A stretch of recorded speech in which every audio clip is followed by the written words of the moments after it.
Hello everybody, it's me, Zubinduber.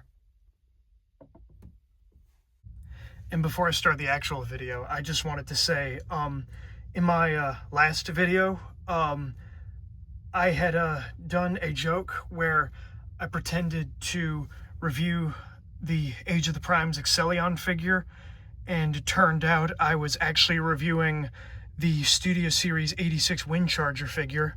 So yeah, without any further delays, let's just get this box out of the way.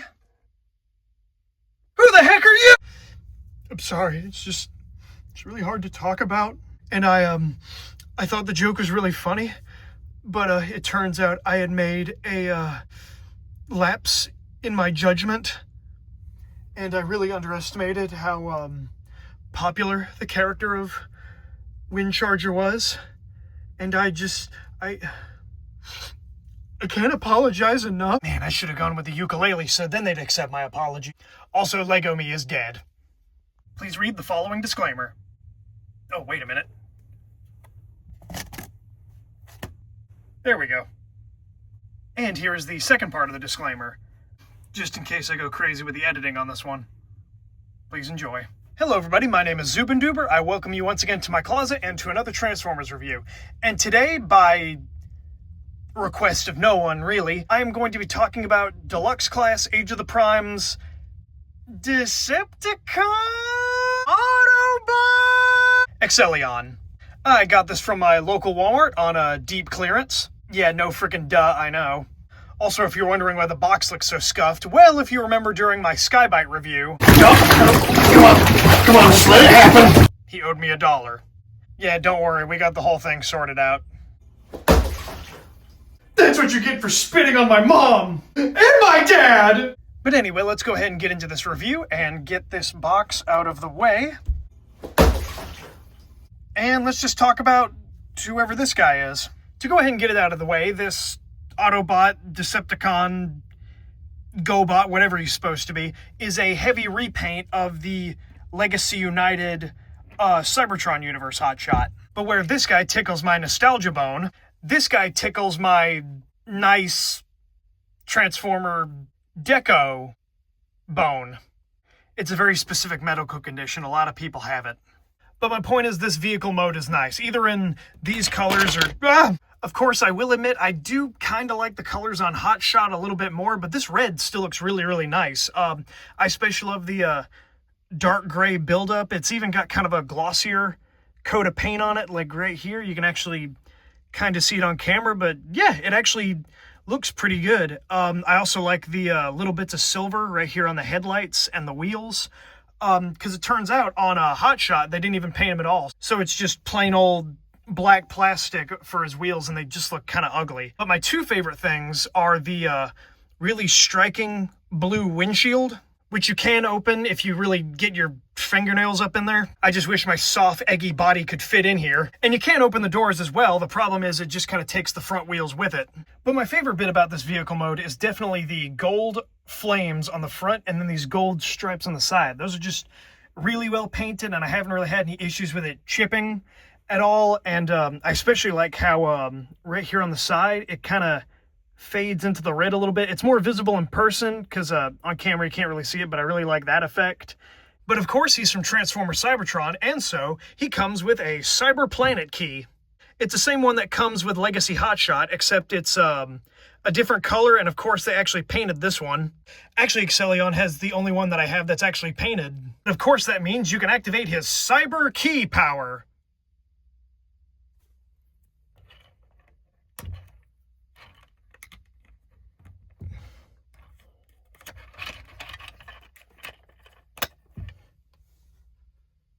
There it is.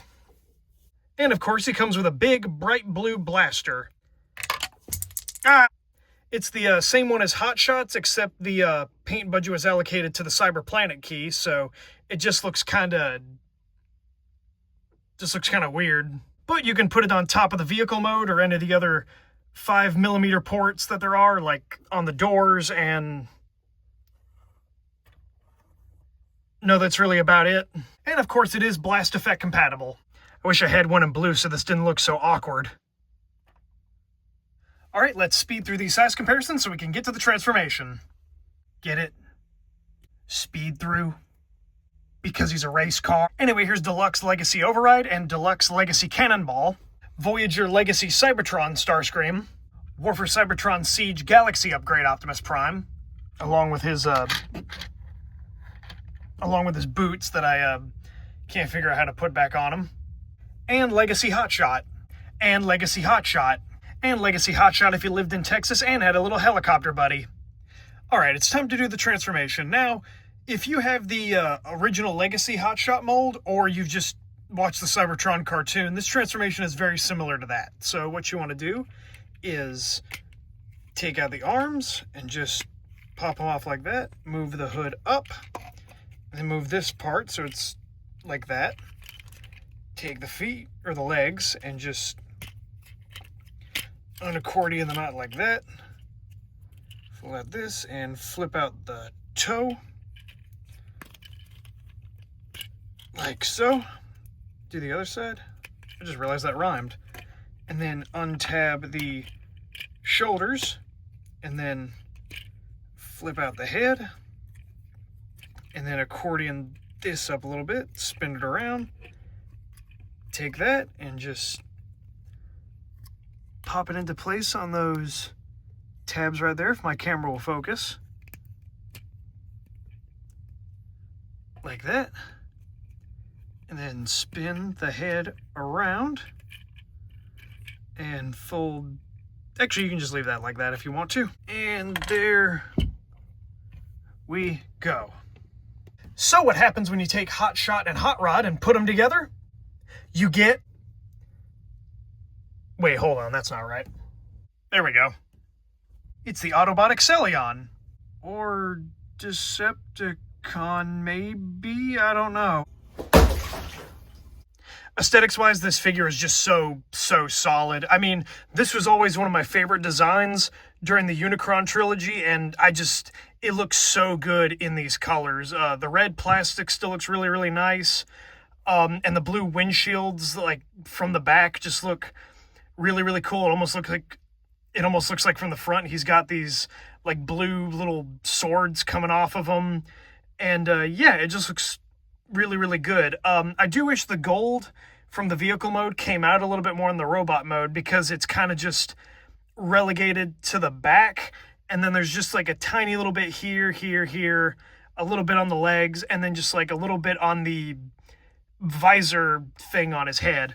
But I guess they do make up for it with the silver parts right here. I appreciate they actually painted those, because on the Cybertron Hotshot mold, they aren't really painted at all. I take that back. I glanced over at Hotshot, and turns out they are sort of painted. My bad. Not to mention the sculpting and everything. I especially like these little bits on these broad shoulders of his. The chest, the lower legs. Okay, I might be going crazy, but I could swear they retooled this little crotch piece right here on Excellion compared to Hotshot. I don't know what it is. Maybe it's just the plastic that they're molded in, but they just look very different from each other. I did say I was going to get away from some of these stupid jokes, didn't I?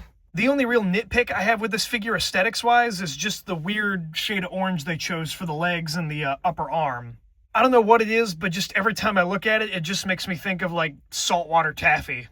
I don't know, maybe I'm just being a little pedantic about this, but I think maybe a darker shade of orange will work out a little bit better, and just would have matched the aesthetic of the robot mode better.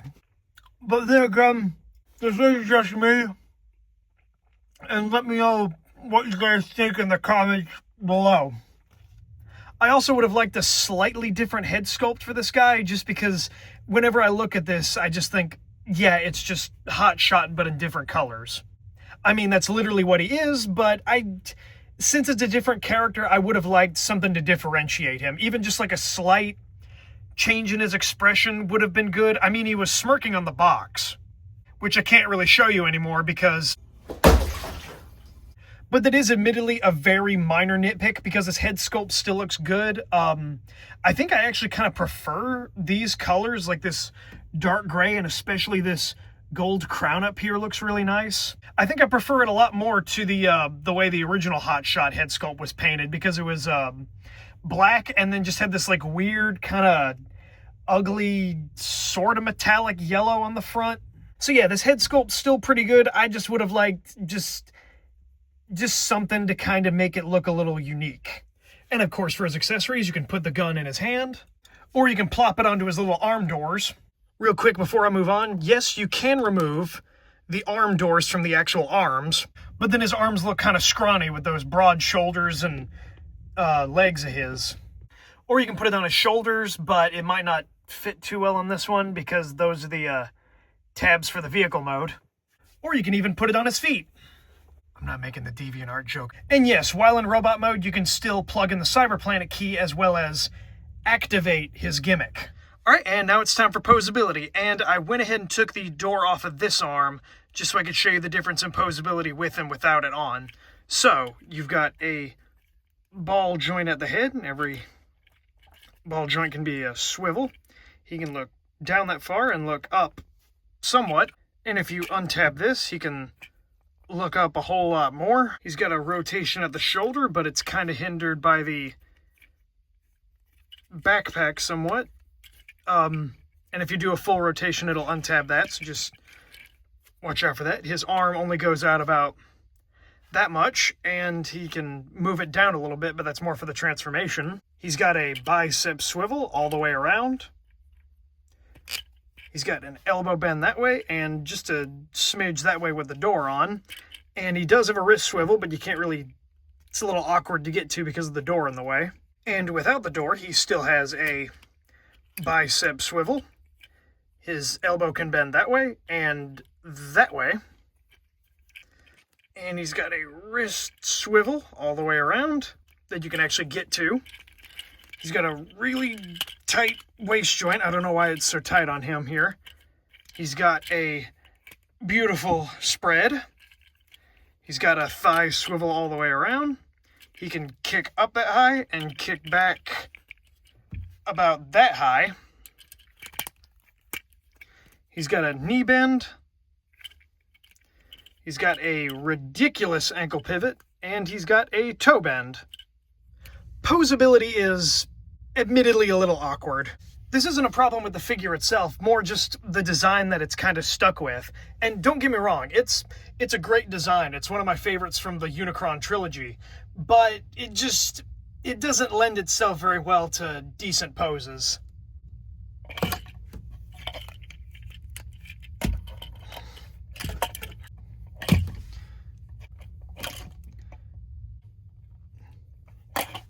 Come on, man, he can't even dab properly. Now, a lot of these problems can be blamed on the feet. And no, I'm not talking about someone's DeviantArt history. Anyway, so the feet are two separate pieces right here. And if you just put enough weight on the very tip of the foot, it'll just tip, and then it just causes everything to fall off balance and all hell will break loose. Well, I guess all I gotta do is just attach a flight stand to his keister, and then we'll be all... Oh, so yeah, if you can see it right there, there's nowhere to really put a figure stand up his butt, because those are covered up by screws, so it can't really dig in there, twin.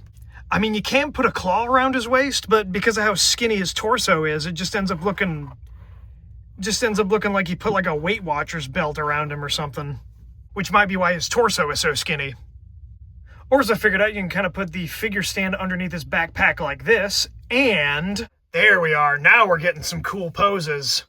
Now you can do some cool poses like this, some cool running poses like this, or something like this. Just ignore me in the background, please. Or just a straight up A pose. Do the kids still think A poses are funny? Am I out of touch? Oh, this has nothing to do with the rest of the video. I just wanted to show off that I was able to get this guy to Kazatsky kick. All right, and final size comparison time. Here's Override and Cannonball, and Starscream, and Optimus Prime, who is so tall I can't fit all of him on camera, and of course all of my other hotshots. And Jolt. Overall, Age of the Prime's Excellion is just fine. Once you get past the initial nostalgia of him being a Cybertron design, he's just alright.